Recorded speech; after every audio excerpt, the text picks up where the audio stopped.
Hey everyone, just getting the stream started also on the Command Z website, so we'll get that going and then we'll dive into this. This is just an Ask Me Anything about radical stress relief, radical undoing, anxiety, overcoming depression, transcendence, mindfulness, meditation, the purposes behind all these things, the failures of the self-help movement, the failures of most personal development, and what you can actually do to get back in touch with yourself and create and live a beautiful, unfolding, adventurous, mysterious life that's just sitting there waiting for you to seize it and embrace it as the adventure that it is. So let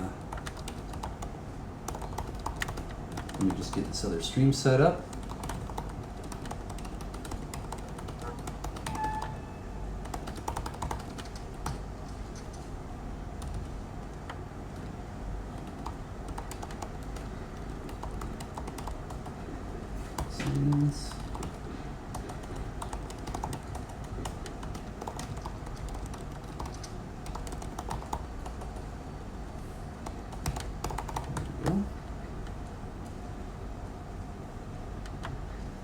So, go ahead and post your questions. This is going to be all about radical undoing, art of not giving a fuck, radical stress relief, overcoming anxiety, depression, experiencing transcendence as a way of life, and all the other questions you might have around that. So if you're going through a bout of anxiety, you're experiencing depression, anything along those lines, just ask questions, or about the failures of self-help, the failures of most mystical and occult movements, and all that kind of stuff. So just post your questions and I'll take a look and see what I can do to help you. So let me go ahead and get this other live stream going. Sorry about the delay. I haven't really done it this way before with both Instagram and Facebook. We're just giving it a try. So we'll go add some tags: radical undoing, stress relief, mindfulness, meditation, brain change, life change. There's a million different systems. Let me get this one started too. Hey everybody, this is Garrett Dawn live on Instagram. I already started that stream, and then live here on Facebook Live on the Command Z website. And I'm here to do just an impromptu Ask Me Anything about radical undoing, about the art of not giving a fuck, imagination training, meditation, mindfulness, the failures of self-help, the ridiculousness of FOMO, that's fear of missing out, or anything else that comes to your pretty little mind that you'd like to know about how this training works, how radical undoing works, but also just in general about stress relief, about overcoming anxiety, about transcending depression and leaving those things behind in your life to live something entirely different than maybe what you've been trained into or what you've been used to in your life up to now. So I'll dive right in the beginning and say that most people are living what I call the problem-focused life. That's where your life is mostly based on your mind and your idea of how life is supposed to be. So you have all these expectations, all these ideas. Okay, I'm going to do the university, then that'll make it so I can get this job, and that'll make it so I can get this house, and that'll make it so I can buy the kayak finally and have the boat and then have the life that I always dreamed of. For an example, a lot of people are living in their minds in this world filled with expectations about how life should be. Then when the inevitable challenges or defeats or pains or failures arise when you're on that path toward trying to get what you want, trying to fulfill your expectations, then you end up in a situation where you think something is wrong. You think that that's a problem. You think that life is punishing you. And a lot of people quit. A lot of people stop trying to move toward what they want or stop trying to feel and experience life at all. And that's what we call depression.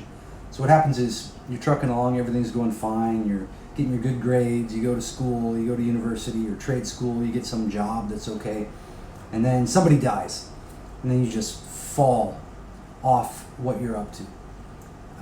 Now a side note here is life isn't about always staying on track toward your plans and your expectations.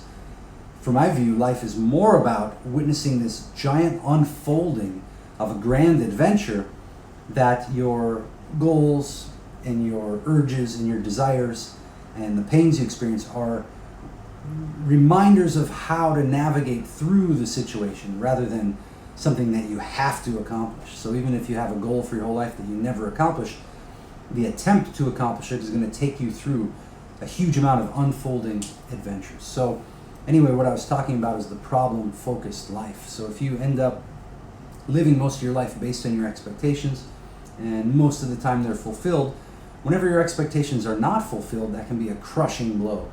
So then a lot of people drop into what is called feeling anxiety. So it's a sense of fear, a sense of urgency, that you have to do something to get rid of this feeling. You have to move on. You can't just sit there and feel what's actually going on.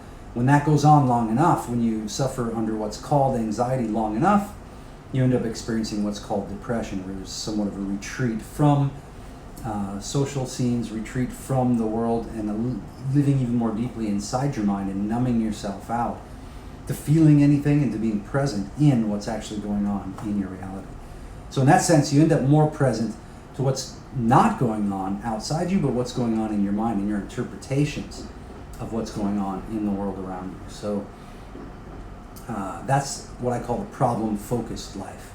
You're evaluating everything based on how it measures up to your expectations, and then when situations or people or places don't live up to your expectations, you end up thinking that's wrong, that's bad, and you have to do something to change it. Now I'm here to tell you there's an entirely new way of life. Got a great comment from Bill. An entirely new way of life where you don't have to be afraid of those things, where you don't have to suffer from anxiety on the long term.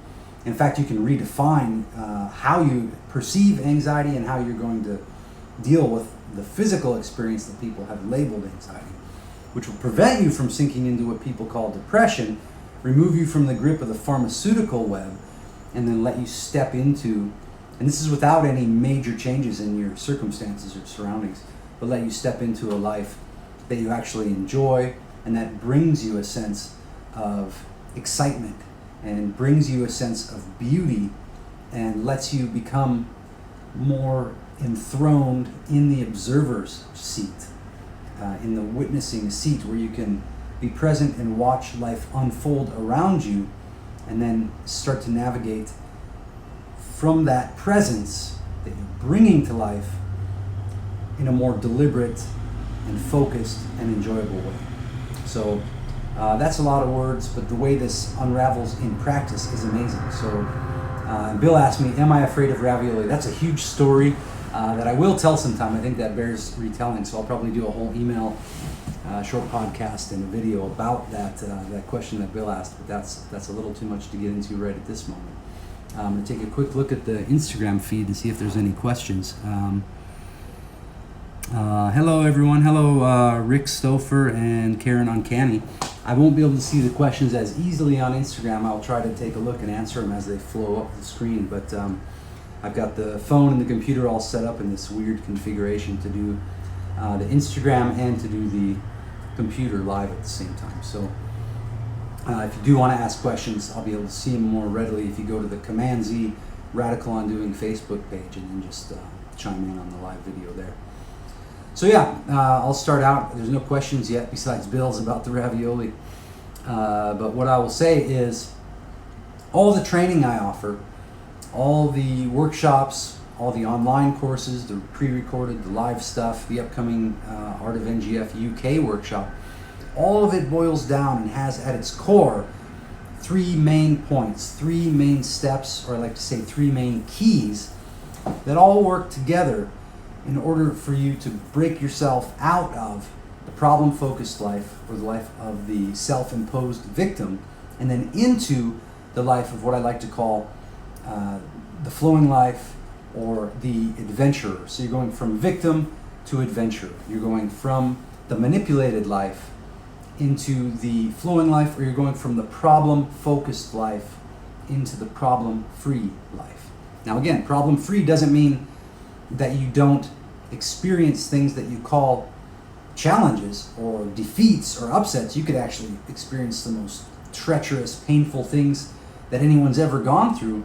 But what it means is you're not going to be abusing yourself in your own mind or using your mind to perceive the events in your life as something personal that's victimizing you. Instead, you will just be a roving, wandering being of experience who's taking in all the events, even the most painful, even the most seemingly problematic, and converting those effortlessly into a sense of celebration and a sense of appreciation just for being alive, just for having the bare facts of existence with which you get to experience all of these unfolding events. So the three core principles at the center of all of the training, at the center of everything I have to offer everyone in all of the Command Z Radical Undoing trainings, the workshops, the Art of NGF trainings, all of it is three core principles that have been boiled in, cooked in to every single component of it. And those are, number one, coming back home to the body. And this is number one for a reason. You have to do this before anything else can start to happen in your life. Number one, coming back home to the body. Number two, imagination training. And I'll unpack each of these terms in a little while here. So number one, coming home to the body. Number two, imagination training. And finally, number three, embracing your life as an endless adventure. I'm going to close the door because the dog's barking. So those are the three steps. Embracing your adventure, imagination training, stopping, trusting the thoughts, and then number one, coming back home to the body. So let's start with that. And again, if you have any questions, jump on the Command Z Radical Undoing Facebook page, or if you're already here, type in your questions. It can be about anything related to Radical Undoing, the body work, dealing with stress, dealing with anxiety, seeking transcendence, the mystical path, mindfulness, life, the universe, and everything else. Any problems you're having, any upsets, any questions, any quandaries that you're going through, I'm happy to deal with those questions. So I don't know how long I'll go for today, but if we get some questions rolling in, I'll keep it going. So, and for those of you watching on Instagram, I recommend just jumping over to the Command Z Radical Undoing Facebook page, just because I will be more easily able to see your questions. So let's start with number one. You have to come back home to the body. Now, what does this actually mean in practice? Coming back home to the body means your mind and your body are in the same place. They're inhabiting the same space. Not the body is sitting here on the chair and then the mind is off somewhere else in the past or in the future. You want the mind and the body to be aligned and in the same space and happening at the same time. It's easy to say that. And a lot of gurus and teachers and all this stuff around the world put all these, and trainers, all this stuff, they put all these platitudes, all these quotes about mindfulness and about aligning the mind and body in your life. But if you're living in your mind, when you see those quotes, you're only going to be able to understand them on an intellectual level. So you can think, oh, that's great. Yeah, I need to align my mind and body. But how in the hell do you actually do that? How do you align the mind and the body? What does that actually mean? So I call it coming home to the body. And the way that we do that in all the training I offer is the Radical Undoing body work and breathing, including a very, very special form, very simple form, a very non-mystical form of meditation called sense and feel. So the Radical Undoing, the coming back home to the body part of the three-part equation, is you start to detense all the different structures of your body. So you're going to get rid of all the chronic tension that's stuck in the face. You're going to get rid of the tension that's stuck and been building up for years or decades in the neck and the shoulders, then in the chest, in the back, in the lower back, in the hands, and the forearms. Everywhere throughout your body there's chronic tension. So number one, we have to break apart that chronic tension. And what that does is it frees up energy in your body. And that's not anything mystical. It's just like if I made fists like this, and I did this for years, and then someone told me, oh, you have much more, if you stopped with this chronic tension in your fist, you'd actually have way more potential in your life. You could pick up objects easier. You would have more fuel to do things if you weren't just tensing. So if I'm sitting here tensing like this, and you can try it along with me, make a tense face, tense your hands, tense your arms, squeeze everything really tight. If I'm just sitting here tensing like this forever, and then finally someone says, hey, you have so much more energy, you have so much more life force there that you can use to do things in your life, and you just don't believe it. You sit there saying, no, I don't. This is how it is. I can't really pick anything up with my hands. They're very tight. But you get used to life that way, full of chronic tension. And it might be funny to do it this way, to see this demonstration, but that's what's happening on a micro level throughout the body, in the tendons and the ligaments and in the muscles. So you get all tense like this, and then finally you realize when you let it go, with a breath, now I have more flowing movement. So with the arms tense this way, I have almost no movement. But when they're relaxed, I have a full range of motion, every direction. I can move around, I can move the neck, all different directions, up, down, left, right, forward, back. So just by letting go of that tension that I was creating there, I have a huge new array of possibilities. I have an unfolding of almost limitless potential that was fuel being used to maintain a sense of tension. Why does this happen? Because your brain is constantly monitoring the body, and it wants to create what's called homeostasis. So your brain lives on a sense of familiarity. So it becomes familiar with this map of tensions in your body, and that's how it establishes the norm. So if you're tense all the time like this, after you're tense that way long enough, your brain establishes that baseline as your normal. So if you're tense like this, I've seen people who live like this with the shoulders up and one higher than the other, tense all the time, and their neck is up like this. This is how they live. I've seen it. It's insane. The specific old waitress at this place in Eugene, Oregon, and she comes up to the table, and it always made me want to try to hammer the shoulders down and see if they could even come down. I don't know if they come down even when she sleeps.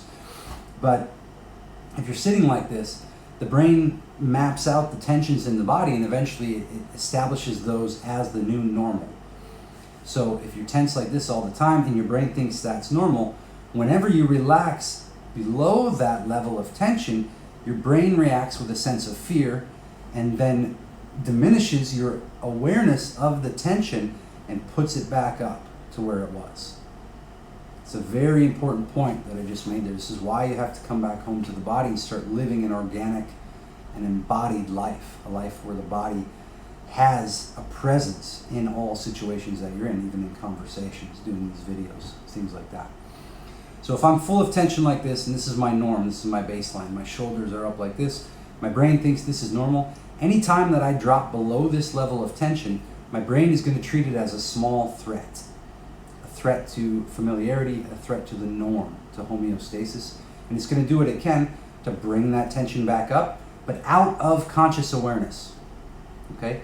So it's out of conscious awareness. Then, over time, these tensions build up throughout the body. It's how you see old people all hunched over, the neck is bent over, the arms and the shoulders are kind of thrust forward, and everything's full of tension, and gravity is just pulling them down into the earth. So this is what happens over time, but it's happening to all of us. The ass is all squeezing tight, the muscles in the hips and legs and hamstrings are all tense, the muscles around the knees get all taut. The knees get bashed from not being bent enough. They're supposed to be like springs, where they're bent all the time, and they operate like, the knees are supposed to operate like shocks or struts in a car. So they help move the impact and the force of impact from walking or jumping and landing through the body and then back out down into the ground. But if the knees are locked, all that, the impact ends up in your lower back, for one example. So drifting through the body and exploring how those tensions work and becoming aware of what's going on in the body is a key part of the Radical Undoing and Command Z training. It's coming back home to the body. So one of the ways you do that is you do shoulders to ears. You hold them up like this, make them all tense as you can, and you do this for a full minute. So I'm not going to do it the whole minute right now, but in general you would pull the shoulders all the way up to the ears as tight as you can and hold and set a timer for at least 1 minute. The second key is you keep breathing while you do this. So now notice my hands, my forearms are not tense. Just the muscles it takes to raise my shoulders up. And I'm not lifting my neck around like this. The neck is loose. Then I'm breathing into the belly and the chest, letting it all move. So for around a full minute, you keep adding that tension up and up and up. And then at the end, full breath in and you say, oh, thrust the shoulders back down. Now even that short amount of time I just did that, I can feel that the level of tension has dropped and my shoulders feel more relaxed than they did previously. More relaxed than they did when I started this live video. So that's just one example. Another is really slow movement, stretching of all the face muscles, while breathing deeply and regularly over the course of 5 minutes. Now most people, when they hear that exercise, they go, oh, that didn't really work. You gotta slow down. Come back home to the body. Set a timer for 5 minutes. Slowly move and stretch all the muscles of the face. Like that. Well breathing deep, nice regular breaths over the course of that 5 minutes. It's going to expand your experience of time and the passing of time and bring you into fierce awareness of what's going on in your face. The shoulders one brings you into awareness of what's going on in your shoulders. And for example, with the shoulders, you'll notice that a sense of emergency and a sense of panic that you had running in the background suddenly diminishes or drops off completely.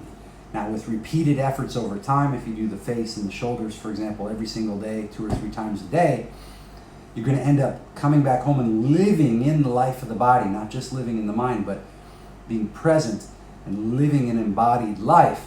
From there, you're at the control panels of your life.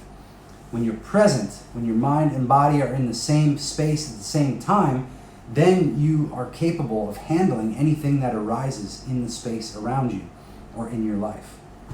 When your mind is drifting off, worried about a future catastrophe, the body starts to tense, the breath gets shallow, you can't breathe, and everything becomes harder to deal with. Just like the example I made earlier, if you tense yourself up like this and someone comes to attack you, you have no energy left, you have no range of movement left to fight back. But if you're already relaxed, you're not panicking, your mind is in the same place as your body automatically knows when a threat enters the space from behind you, from beside you, from in front of you, and then you can immediately respond and move around and dance.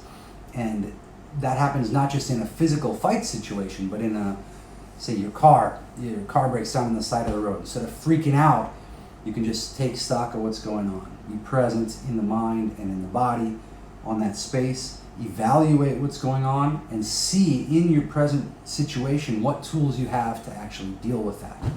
Then from there you can start taking actions that are calm and reasonable based on what's actually going on. But if your car breaks down on the side of the road and you're thinking, oh my God, I'm going to get fired from my job. Oh God, this is just like that time when I couldn't make it to school 20 years ago. I don't know what I'm going to do to fix this car. I have money to fix the car. Oh my God. Now you're not even in a place where you can figure out what to do. Maybe it's a simple solution and you're missing it because you're so overwhelmed with panic. So you got to get back home to the body, home to the breath, and then, only then, do you start to look around and evaluate what you can do with the tools and resources that are present in your life. Now, I promise you, the sense of panic, the sense of upset that you have, and the sense of tension that you have, it actually blocks you from being aware of the opportunities around you in your life. Now, this is a nice segue into the second step, which is imagination training. So why is that? Number one, you come back home to the body, because if you're not in the body, if the mind is not in the same place as the body, you are capable of almost nothing. You're capable only of robotic and reflex activity, but not actual evaluation, not actual thinking, not actual presence in any meaningful way. So number two, imagination training. What I was saying is that if your body is full of tension and you're not breathing and the diaphragm's not moving, then there's no way for you to actually access the mind and become aware of how it can be actually used to solve problems. Instead, what happens is whatever your mind has been programmed to do, whatever your imagination has become familiar with, will just run like a record in the background. For most of us, if if you went to school systems, if you grew up around people who were into drama or conflict, if you watched the news all your life, any of those things. We've been trained to create self-doubt, guilt, shame, and pain and suffering in the imagination. And it's effortless to do it. You want to play guitar, for example, something I do on Facebook. So you want to play guitar, you're going to go ahead and do it, and you're better, say, than 99% of your friends at playing guitar and singing. But the moment you make a mistake, suddenly in your mind, your imagination is like, oh man, I shouldn't do this at all. I totally suck. I missed the words there, I got the chord wrong. And all your friends are posting how much they love it. And you just don't even believe it. You can't even let yourself be aware that you don't have to be perfect. You can just have fun and get better and better and better over time. And there is no standard to live up to. But the imagination, if it's trained to create suffering and guilt and pain and perfectionism, won't allow you to have fun with any of your experiences because it's measuring them against expectations, standards, and all these other false ideas that you think you need to live up to. But if you actually were able to examine those ideas, put them out on paper, say them out loud, you'd realize that you never actually had to live up to those ideas. You never have to live up to this imagined ideal of yourself that you've been trained to carry around inside your mind. Little kids know this. When they're playing, they're not on a stage, they're not trying to show off to anyone until they start getting rewarded and punished for various activities. Then it starts to become more and more programmed and robotic. So what we're doing here is undoing all that mess, undoing all of that problem-focused life and suffering-focused imagination. So the imagination training, step 2, is to be able to observe the thoughts that are going on, but never be overwhelmed by them. Never be dominated by the thoughts in your mind. Those thoughts aren't yours. We don't even know where they come from or where they end up. But there's a different source of guidance available to you in your own body, in your own organic nature and presence. So again, number 1, you have to come back home to the body. There's a few ways to do that. The best I've found in the 50 plus different approaches I've tried in my life is radical undoing. And why I say that is because radical undoing empowers all other physical techniques if they're worth anything.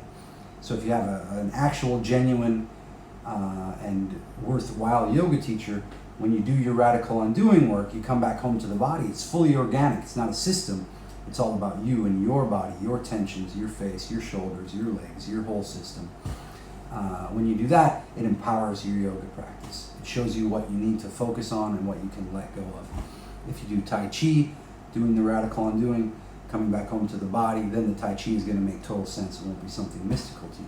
If you do martial arts, it's going to make way more sense. You'll advance a lot more rapidly through utilizing the radical undoing body work, because that body work has to do with you and your organic nature and the composition of your tensions and how your brain and body are interacting with each other. And over time, what happens is that homeostasis, that level of norm of tension that you're carrying around, starts to diminish bit by bit at first, and then over time in a not comprehensive, but cumulative manner. So doing the radical undoing work has cumulative effects over time of making your baseline of tension less and less and less and less. And the life force you have available, the potential and the opportunities you have available to you start to increase to the same degree that your tension is decreasing. Your presence, ability to focus, and your attention start to increase the more you can diminish your obsession over your own thoughts. So as you can observe your thoughts, sit in silence. This is the core of meditation. You don't need anything else. You sit in silence 5 or 10 minutes in the morning, 5 or 10 minutes at night. Just sit there and breathe. No special kind of breathing. And become aware of the thoughts that are passing through the mind. Don't do anything with them. Don't judge them on good or bad, right or wrong. You just let them flow, just like the breeze that's passing by outside this window right now. When you can become aware of the thoughts, and this is the core of imagination training, you become aware of the thought level and you just detach yourself from it. You can become aware of it, watch it happen. You can just let go of it. let go of it. Stop obsessing over it. So then some thought comes up, some fear, some catastrophe, some regret, some memory. It's all the same stuff. It's all the same river just flowing on by. So when you can become accustomed to sitting there and letting the thoughts just pass, you begin to access an entirely new area within you from which you can draw inspiration, motivation, excitement. That's the place I write from. It's the place I compose music from. It's the place where all these workshops and all these trainings come from. It's where this video is coming from right now. So it's not something that's invented and contrived in thought. It's something that's coming from a deeper level of oneself. So that's the second step, imagination training. Now there's really fun things you can get into with that, like using your attention and focus, coming home to the body, training the imagination using TV shows. I'll give you 3 examples. Number 1, Ozark Season 1.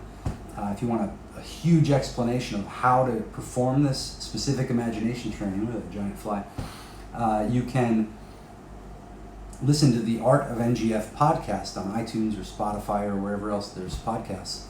Art of NGF, you'll see my name on there. And the Ozark Talks, there's 11 episodes which are there for, one for each of the first 10 episodes of Ozark, and the 11th one to encompass Season 2 and how you can continue with that imagination training work.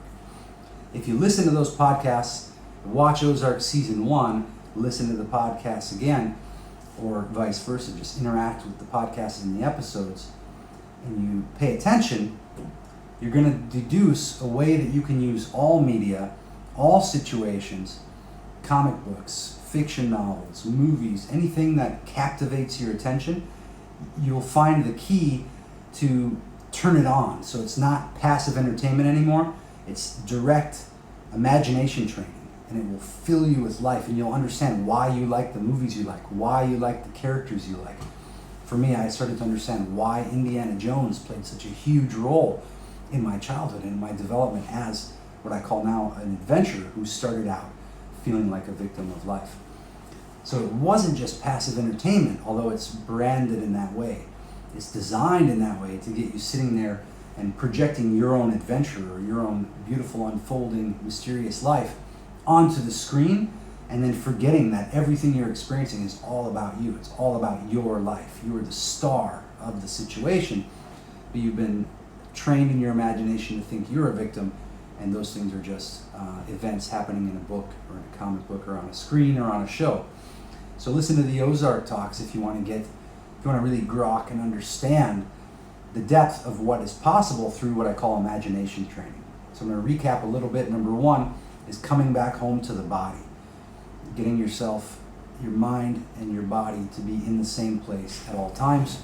You do that with the Radical Undoing Body work, and then you add on other physical practices that you're going to be able to unlock and advance in a lot faster. So it can be sports, it can be yoga, it can be martial arts. I've enjoyed all of those. It can be rock climbing, it can be swimming in the river, it can be just walking, just a lot of walking, or sitting in nature. It can be bodyweight conditioning, something I really enjoy. I like the Matt Fury systems, combat conditioning, and I also like the Dragon Door systems, convict conditioning, which are also very good. So you can add all of these things into your life through coming back home to the body in a much easier, more fun, and faster way. Then number 2, imagination training. You start to utilize all the media, all the situations, all the stories, all the things that get you excited or entertain you. You can flip a switch inside you that helps those become a form and a source of imagination training.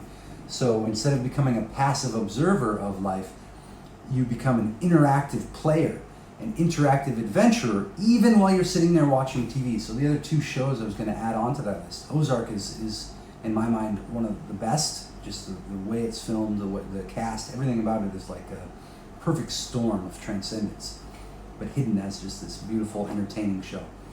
And then The Mentalist, which gives you just shitloads of episodes over time. I don't even know how many, but it's endless almost. Some of them are better than others, but there's a core principle that's being demonstrated in the character Patrick Jane over and over and over and over. So if you can just sit there and apply the imagination training approach, flip that switch inside yourself by watching The Mentalist and the way Patrick Jane interacts with his world, you're going to gain new ways of interacting with your world, but with no extra effort besides that special type of focus of imagination training. And then the third show that I recommend is Burn Notice, which is about a spy who's been burned, which means all his resources are cut off. He has no handler anymore. The agency he works for has just thrown him away, and he has to suddenly deal with this crazy situation and then figure out why that was going on. Why that show works and why that's important is because you need to become a spy for your own celebration. I call it being a celebrationist. Become a spy for your own beautiful, unfolding, limitless life. So you become a spy for your own enjoyment and bringing joy to yourself and everyone around you in your life, and advancing in the things that you used to think were making you a victim. And you can do this by watching the mindset of, what's his name? It's Michael, I'm forgetting the main character's name in Burn Notice. If one of you guys remembers, just remind me. But Michael Weston, there it is.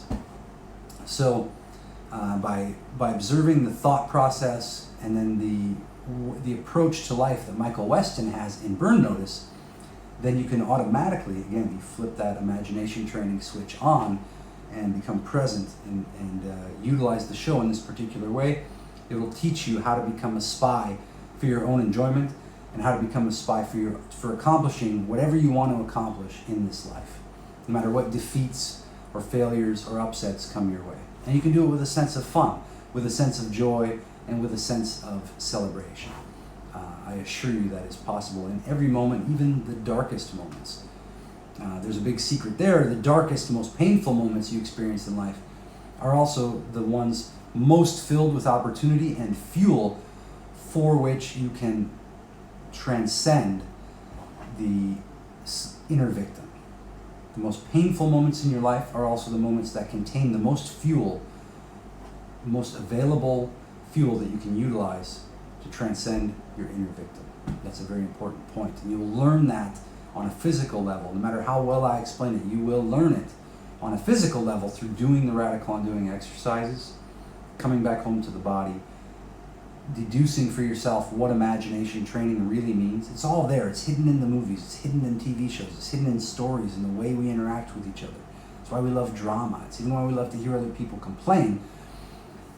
It gives us a sense of importance and urgency and meaning. But when you flip that switch and you become deliberate and aware and present, focused on imagination training, it brings you back to life. It gets you out of the jail cell of being a self-imposed victim, and then thrusts you into a life of the endless adventurer.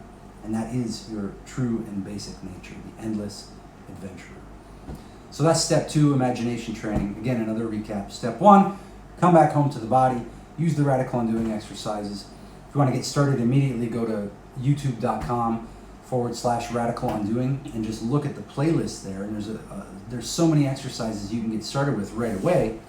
And then if you want more, there's just an endless amount more. I have free workshops, paid workshops, huge workshop packages, plus the upcoming Art of NGF Radical Undoing workshop in the Forest of Dean in the UK. But I'll post a link about that a little bit later. The deadline for that is coming up really soon, September 1st. We've got a few spots left for folks. If you want to experience these 3 steps completely over the course of 7 days, with lodging and food included and all kinds of wild adventures and experiments, and experience the radical undoing, go through and learn how to flip that switch on and do the imagination training, leave behind your suffering, leave behind your inner victim, and then step into that endless adventure. That's the best way I've composed for you to do that, is at the live in-person adventures. It's the easiest and fastest and most fun way to do this stuff. But like I said, there's a bunch of free stuff out there. There's the podcast with, 50 episodes or so.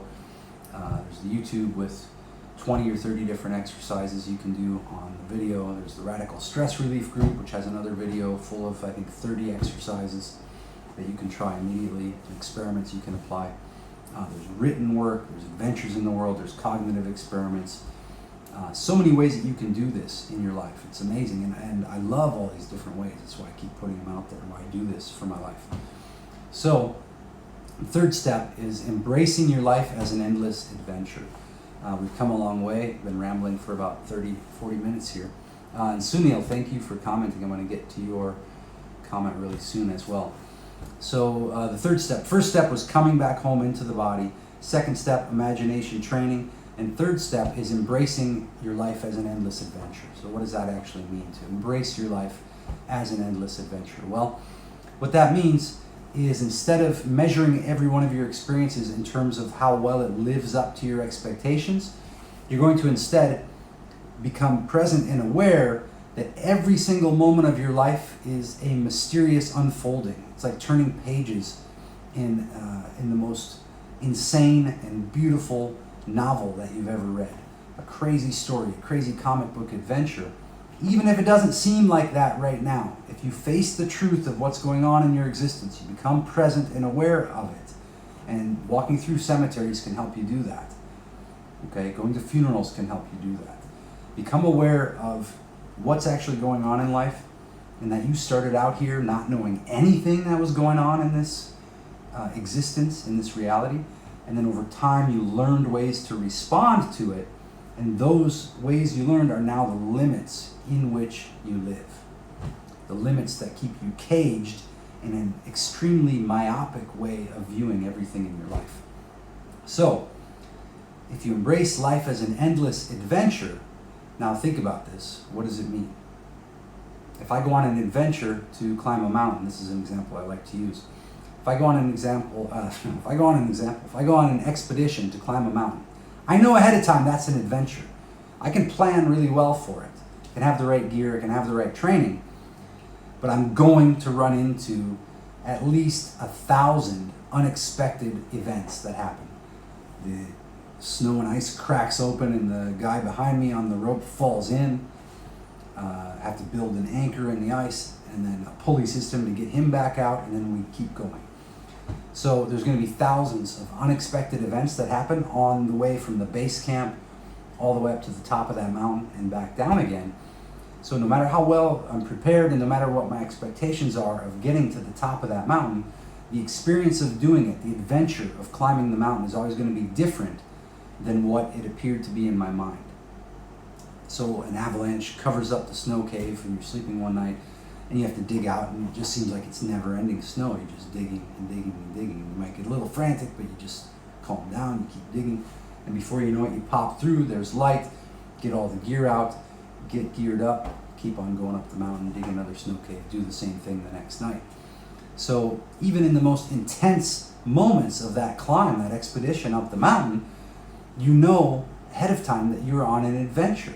So even when things get crazy, even when things get overwhelming, even when things become painful and challenging and just messed up, you know what your goal was to experience the adventure of climbing that mountain. So you dig yourself out, brush yourself off, and keep climbing until you get to the top. And then you do the same thing back down again. And the entire experience of the adventure is amazing, every single step, because you don't know what's going to happen. That's the definition of an adventure. You don't know what's going to happen next. And that is the basic truth of your existence, of your life. You do not know what's going to happen next.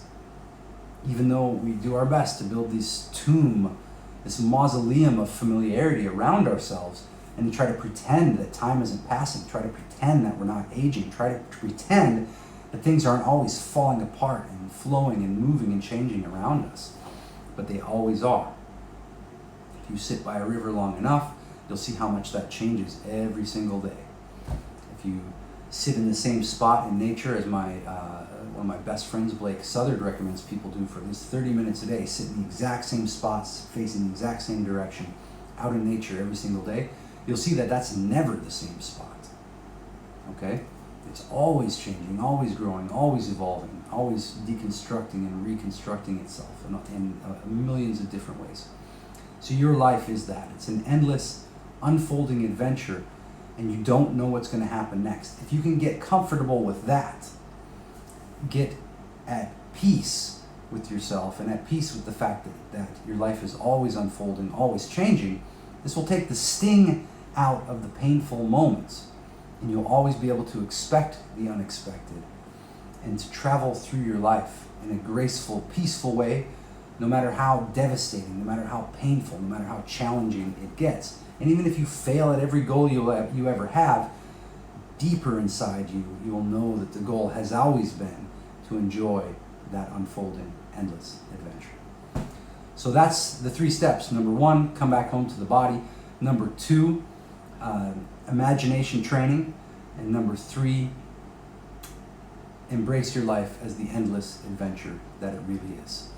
So I'd love to hear your questions, I'd love to hear your complaints, I'd love to hear your problems, and deal with those. So anything that you want to ask about anything I've said up to now here in the chat, we can address. And also, if you're watching this video later and it's not live, type in what you got from it, any aha moments you had, and then also put in your questions, because I'll come on and do more videos and answer your questions. So I'm always happy to hear from you, and I love to engage. I do some of my best work in dialogue, in conversation with people, because then I can deal with your exact situation. And that's why I urge you to come to the UK Art of NGF Radical Undoing workshop this September 20th through the 27th, because then we can deal with your situation directly, your tensions, your body, everything directly. You can learn and take home the Radical Undoing work, come back home to the body. You can engage the imagination training on all these different levels, using media, using art, using movies, using shows, using writing, using even the meals we have together, the conversations, and the way that you can expand the process of conversating with someone. It'll blow your mind how simple it is to set aside the perfectionism, to set aside the sense of competition, and to actually connect with other humans directly. And it's much easier than you think. And then also to see that your life is always this unfolding adventure, and no matter how many failures you have, no matter how many challenges, no matter how much trauma you've sailed through in your life, it's always the same. It's always that endless adventure, and you're on it. And if you're alive and you're breathing, you can do it. You can keep moving forward. You have opportunities. You have life force. You have inspiration. All these wells of inspiration inside you that you can access at any time, and it's much easier and it's much more fun than remaining in that tense, cramped, musty tomb of familiarity that you become used to living inside. So that's all I've got to say for today. That's it. Just 45 minutes worth. So yeah, if you got any questions, let's look at Sunil's question or comment here. I do somatic releasing through something similar, i.e. muscle contraction and release through a series of movements in pandiculation. When I do this in the morning and before sleeping, I sleep much better. Okay, that's great. I don't know what a lot of those things are, but what I do know is that the Radical Undoing is the most basic approach that I have, and that's available on the planet, to detensing all the areas of the body that are full of chronic tension, and then also bringing you back home to the body, so then you can get on with the imagination training, which is a lot of fun. It's just an amazing, endless, expanding adventure there. And then finally you can embrace your life as the adventure it truly is. And then from there, everything in your life is different. Everything in your life starts to have this beautiful glow to it. And from there, I'm excited to see what happens for you. So let me know what you think of all this stuff. Leave some comments. Share it with your friends, share it with your family, share it with your enemies. Let's see what you guys think about these 3 steps. It's the core principles that I've identified behind all brain change, behind all life change, behind all transcendence, is coming home to the body, imagination training / ending the fake suffering that your mind is creating, and then learning how to have a celebrationist mindset at all times, and then finally embracing your life as the endless, unfolding adventure that it really is.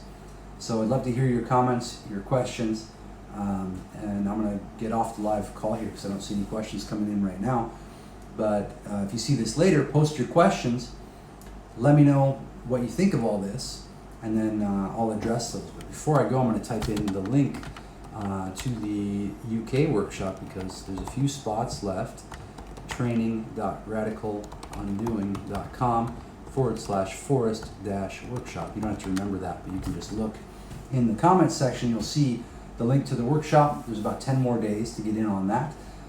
It's going to be amazing. We're going to be together for 7 days. We'll go swimming in the river, if that's something you like to do. Wander around in the countryside, have beautiful heated buildings, indoor accommodation, all lodging, all food included.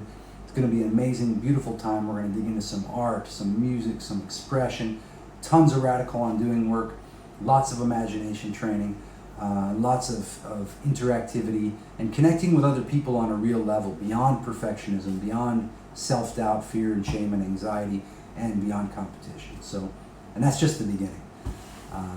By the end of this, you're going to know within yourself and through your own experiences that your life is that endless, beautiful adventure that I've been talking about.